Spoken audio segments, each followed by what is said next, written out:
That's it. Now it's Q&A, and I would like to welcome to the stage, if he's here, Nenad Gnjatović. Is Nenad here?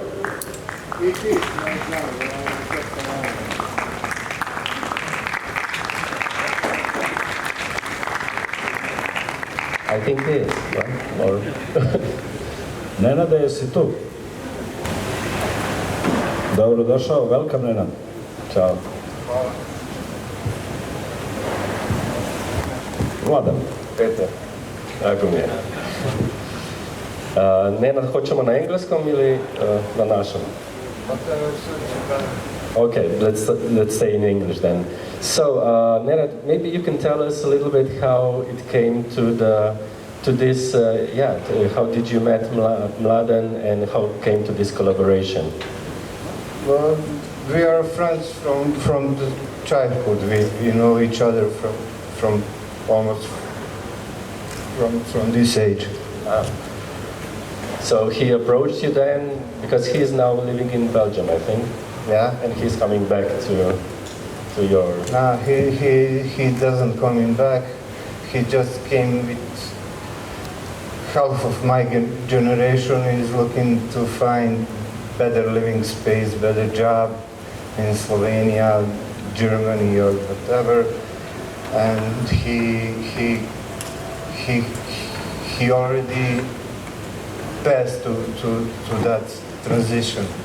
So he had the idea to film me passing to the same. I'm not really qualified to speak about it. I'm just a worker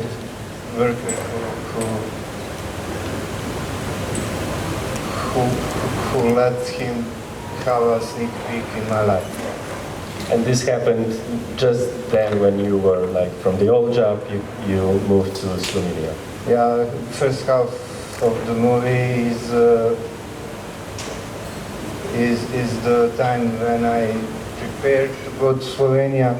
Second half is when I came back to Bosnia.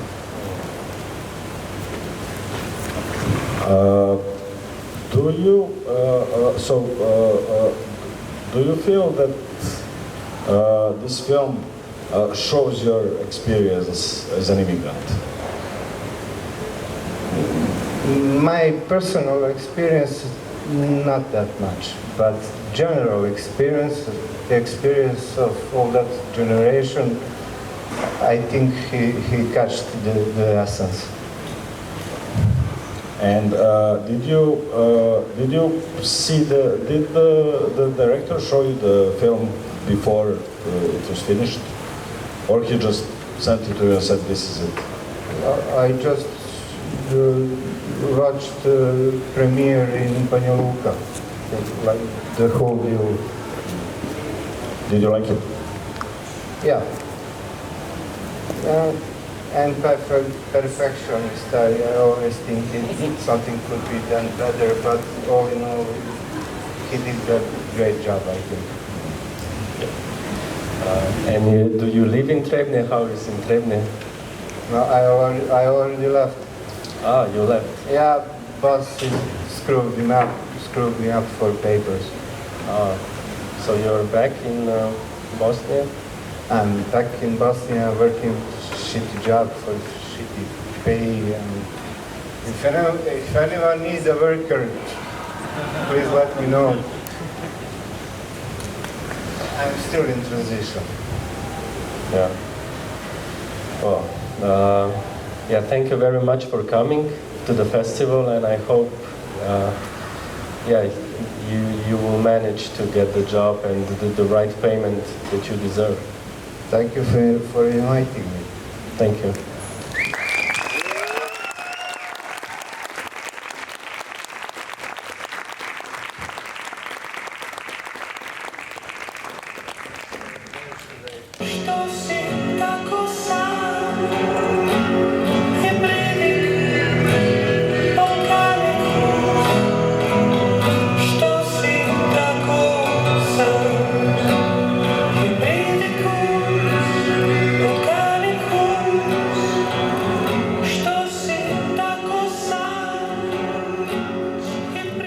have also guests from film Thesaurus.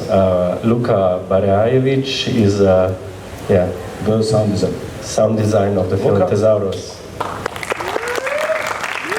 This is actually his second film that he made sound design. Welcome, Luka. So Luka, this is your second film on FeKK. How many films have you already on shelf for the next period of time? Too many. We will see. Yeah. Both of those films are with dogs, so But was this your first film with Marko Grba? Or actually yes, we know each other for I think almost 10 years, but this is the first one that we did together in last October, I think so. Okay, so it's a crazy film. It's a lot of fun. Were you at all these locations where the film was shot, or? Actually, no, I did just the post-production and the sound design. But actually, the scene with the train, that was shot in Düsseldorf when we were traveling from some festival back home. So the film is a compilation of material catched from years of filming. So we needed to make it work as a whole, and with sound, I think we connected it as a whole part.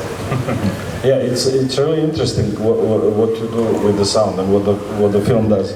So there are spoken parts that are not heard, but they're in the subtitles. Then there are spoken parts that are not translated. Yeah. And then it's so how did you build this? Actually, we had a short time to do it, actually, maybe 2 weeks, and Grba and me talked maybe once before we did it, and I had like completely freedom to do it whatever I want. And I had just a sketch for some things, and from that sketch I built like the ambiences all around those places, but the idea was to have different kinds of dialogue in the film and different kinds of voices that are transcending through a picture with sound. And how much of the sound that he recorded was usable actually, because this was like traveling, and he was not like prepared before. He's shooting when he's traveling. The sound from the party, the karaoke thing, and that I think the train passing, I used it, and everything else was recreated. And also the dialogue scene when they're talking in front of the building. Yeah, do you have? No. I think I'm also out of questions. Do we? And actually I think this is the first time that we had a dog in the audience. So Yeah, they were communicating. yeah. There's always a dog here. And do you know maybe because it's do you need to pay the license for a karaoke song in a film? Did you have to pay to Aerosmith? That is the question for the producer. Yeah, maybe you. Yeah, I think they did it, but it's something cheaper when you do it, like when it's karaoke thing, but you have to pay like for the owner of the original something. I don't know exactly. So you said you had complete creative freedom. Yeah. But then, but did you have some sort of instructions from the director, or because you go way back, you kind of know what he wants? I had like the SketchUp from the editing part, but a lot of things Grba wrote it in a like text document what he wanted, but not like exactly what sounds to put where, but what feelings he wanted in some sense. So, yeah. Okay. Do you have something now? No. So thank you very much for coming. Thank you. Say hello to Grba. I was speaking with him. He is really sorry he cannot manage to come here. He's really now on the tour with his new first we were feature together film. 2 days ago. So. Yeah. So yeah, thank you very much, and yeah, we continue with next one.